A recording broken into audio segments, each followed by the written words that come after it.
Sang perempuan bangun dan langsung merasakan bahwa badannya tiba-tiba berubah. Setengah atasnya adalah perempuan dan bawahnya laki-laki.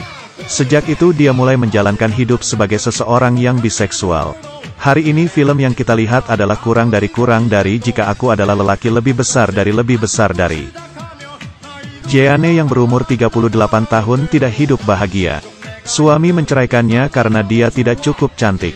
Dia hanya bisa sibuk bekerja dan sibuk menjaga kedua anaknya.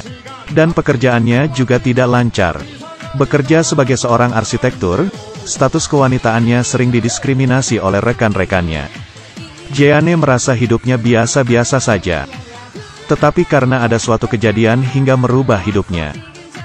Di malam hari yang ditemani bunyi hujan dan guntur, dia menyadari badannya sedih tiba-tiba berubah menjadi laki-laki. Dan di kegelapan benda itu berdiri. Jeanne tidak percaya dengan apa yang terjadi. Dia izin kerja untuk pergi ke rumah sakit. Bahkan dokter yang sudah berpengalaman juga tidak percaya dengan apa yang dia lihat.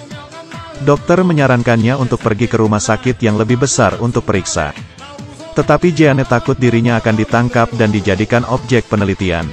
Dan hanya bisa belajar dengan dokter bagaimana menjadi seorang laki-laki. Tetapi dia sama sekali tidak bisa kepikiran faktor apa yang membuat tubuhnya berubah, dan mulai mempunyai ketertarikan terhadap perempuan. Saat dia bergaul dengan teman perempuannya seperti biasa, dia tidak bisa menahan memimpikannya teman perempuannya. Meski Jeanne berusaha menahan nafsunya, tetapi tetap saja ada waktu di mana dia terlepas kontrol. Di saat Jeanne ke toilet waktu jam lembur, kepribadian laki-lakinya ketahuan oleh pengawas wanita. Pengawas tersebut merasa empati karena ceritanya Jeanne. Karena dia juga seseorang yang sering dibenci orang-orang. Setelah keduanya saling menenangkan, mereka merasakan suasana yang bagus. Terakhir Jeanne tidak bisa menahan hasratnya lagi dan terjadilah hubungan tersebut. Perubahan tubuh ini juga membawa perubahan yang baik di kehidupan Jeanne. Dia bukan lagi orang yang mudah dibully seperti dulu. Kepribadiannya menjadi sangat keren.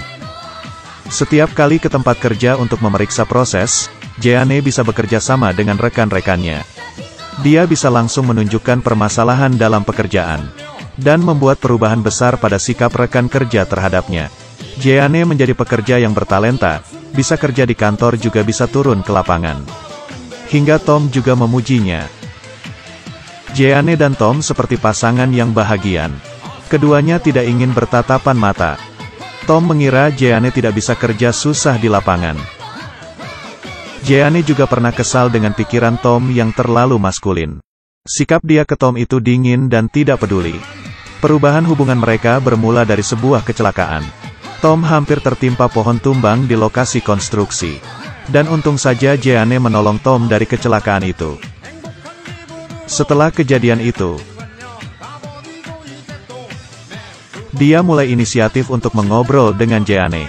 Dari obrolan mereka Jeanne mengetahui bahwa Tom juga sudah bercerai. Dia dengan mantan istrinya memiliki 4 anak. Tom dan Jeanne pun hubungannya mulai dekat. Dia sudah tidak berperilaku sedingin dulu lagi ke Tom. Kadang-kadang dikala Tom sibuk dia juga bisa menggantikannya untuk menjaga anaknya. Hubungan keduanya pun semakin dalam. Setelah tidak lama Tom pun menyatakan cintanya ke Jeanne. Jeanne juga mengakui dirinya jatuh cinta kepada Tom. Tetapi dia tidak bisa mengakui bahwa tubuh dirinya mengalami perubahan. Jeanne demi bisa bersama dengan Tom, memohon ke dokter membawanya ke Thailand untuk operasi kelamin. Tetapi operasi kelamin itu tidak bisa dengan ngomong saja. Dokter hanya bisa membiarkannya mencari penelitik genetik. Tetapi Jeanne memilih untuk memberitahu Tom dan membiarkan Tom untuk memutuskan. Jeanne pun berlari ke atas panggung dan menyatakannya. Setelah keduanya mengukuhkan hati mereka. Akhirnya mereka pun menjadi sebuah keluarga yang baru. Tidak peduli di hari keluarga apapun, pengawas perempuan itu pasti akan membawa anaknya mencarinya. Cerita pun selesai sampai di sini. Ini adalah film dari Perancis. Membicarakan dengan cepat bahwa di tubuh wanita itu tiba-tiba mempunyai bagian yang tidak seharusnya ada. Dari kisah cinta yang tidak berhasil. Dan juga pemeran utama itu sebagai sutradara sendiri. Dia menceritakan masalah sebagai status wanita melewati cerita ini. Seorang perempuan harus menjaga rumah dan juga bekerja. Yang lebih susah adalah harus menghadapi diskriminasi di dunia sosial karena status kewanitaan. Jadi baru bisa kepikiran dengan cerita yang jenis kelaminnya tertukar.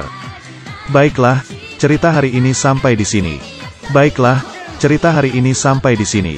Di sini adalah si Xiao Ai yang melihat film besar. Besok ketemu lagi ya, para manis-manisku.